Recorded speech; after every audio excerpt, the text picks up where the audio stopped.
తెలంగాణ కాంగ్రెస్లో వర్కింగ్ ప్రెసిడెంట్ల నియామకం ఇప్పుడు రచ్చరేపుతోంది. ప్రతిపాదిత పేర్లలో కొన్ని రాష్ట్ర కాంగ్రెస్ ఇన్ఛార్జి మీనాక్షి నటరాజన్కు నచ్చలేదని పార్టీ వర్గాల్లోనే వినిపిస్తోంది. ఎంపిక చేసిన వారిలో మార్పులు చేర్పులు చేసిన తర్వాత ఆమోదించాలన్న ఆలోచనలో మీనాక్షి ఉన్నారని ప్రచారం కూడా జరుగుతోంది. ఈ వ్యవహారం చూస్తూ ఉంటే ఇప్పట్లో టీపీసీసీ వర్కింగ్ ప్రెసిడెంట్స్కు మోక్షం లభించే అవకాశం లేదనిపిస్తోంది.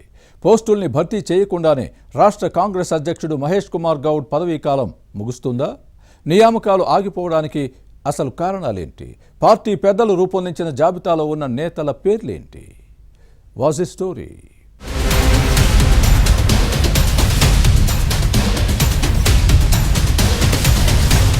తెలంగాణ కాంగ్రెస్లో కార్యనిర్వాహక అధ్యక్షులు నియామకం 3 అడుగులు ముందుకు 6 అడుగులు వెనక్కి అన్న చందంగా తయారైంది.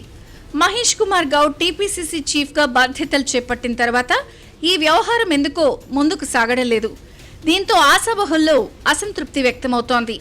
పార్టీ నేతలు ఒకటి ప్రతిపాదిస్తే రాష్ట్ర కాంగ్రెస్ ఇన్ఛార్జ్ మీనాక్షి నటరాజన్ మరొకటి తలపడుతోన్న క్రమంలో కొలిక్కి రావడం లేదు.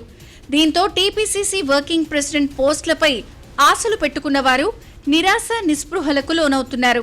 ఇదెక్కడి వ్యవహారం? గతంలో ఎప్పుడూ లేని విధంగా ఇప్పుడు ఇంత జాప్యం జరుగుతోందని నిట్టూరిస్తున్నారు. ఎందుకు ఇలా చేస్తున్నారు అన్న ప్రశ్నపై అంతర్గత సర్కిల్స్లో రకరకాల చర్చ జరుగుతోంది.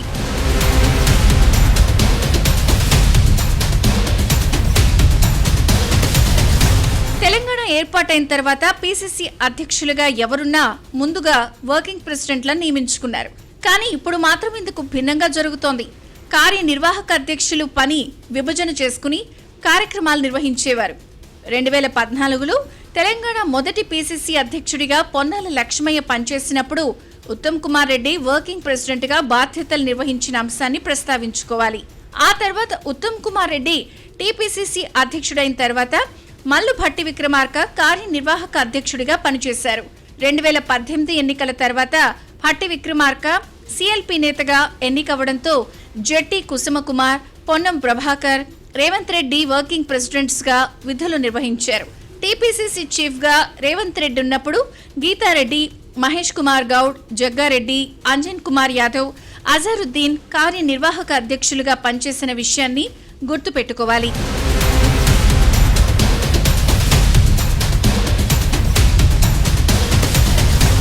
టీపీసీసీ చీఫ్ గా మహేష్ కుమార్ గౌడ్ బాధ్యతలు చేపట్టి 2 ఏళ్లు కావస్తున్నా ఇప్పటి వరకు వర్కింగ్ ప్రెసిడెంట్స్ నియమించకపోవడం చర్చనీయాంశమైంది. దీనిపై పలుమార్లు కసరత్తు జరిగింది. ఏ సామాజిక వర్గాలకు వర్కింగ్ ప్రెసిడెంట్లుగా అవకాశం ఇవ్వాలి అన్న అంశంపై పార్టీ పెద్దలు ఒక నిర్ణయం తీసుకున్నారు. కానీ ముడిపడలేదు. టీపీసీసీ అధ్యక్షుడు మహేష్ కుమార్ గౌడ్ది బీసీ సామాజిక వర్గం. దీంతో వర్కింగ్ ప్రెసిడెంట్లుగా ఓసీ, ఎస్సీ, ఎస్టీ, మైనారిటీల నుంచి ఒక్కొక్కరిని నియమించాలని పార్టీ నిర్ణయించింది.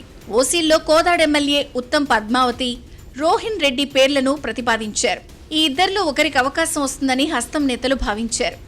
ఎస్టీ సామాజిక వర్గం నుంచి బలరాం నాయక్ లేదా బెల్లయ్య నాయక్, ఎస్సీల నుంచి మాజీ ఎమ్మెల్యే సంపత్ లేదా ప్రీతంకు ఇవ్వాలనుకున్నారు. ఇక మైనారిటీ నుంచి ఫయీం ఖురేషీ పేరును తుది జాబితాలో చేర్చి 7గురితో ఏఐసీసీకి పంపినట్టు సమాచారం. అయినా వ్యవహారం కొలిక్కి రాలేదు.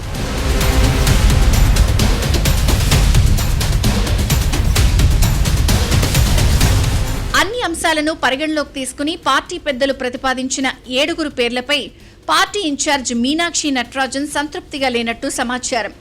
ఇద్దరిపై అభ్యంతరం వ్యక్తం చేశారని కాంగ్రెస్ వర్గాల్లో వినిపిస్తోంది. కానీ ఇందుకు కారణాలను చెప్పడం లేదన్న ప్రచారం ఉంది. దీంతో చివరి నిమిషంలో నియామకం నిలిచిపోయిందన్న ప్రచారం జరుగుతోంది. పార్టీ తుది నిర్ణయం తీసుకున్న తర్వాత ఇన్ఛార్జ్ గ్రీన్ సిగ్నల్ ఇవ్వాలి. కానీ మీనాక్షి మాత్రం వర్కింగ్ ప్రెసిడెంట్స్ అంశాన్ని తర్వాత చూద్దాం చేద్దామంటూ దాటివేస్తున్నారు అన్న చర్చ జరుగుతోంది. పార్టీ పెద్దలు ప్రతిపాదించిన పేర్లను మీనాక్షి ఎందుకు వ్యతిరేకిస్తున్నారో ఎవరికీ అంతు చిక్కడలేదు. నియామకం ఇప్పటికే చాలా ఆలస్యమైంది.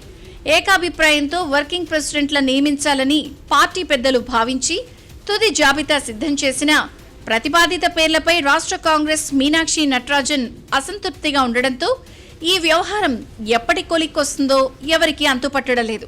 దీనిపై పార్టీ ఎలాంటి నిర్ణయం తీసుకుంటుందో చూడాలి.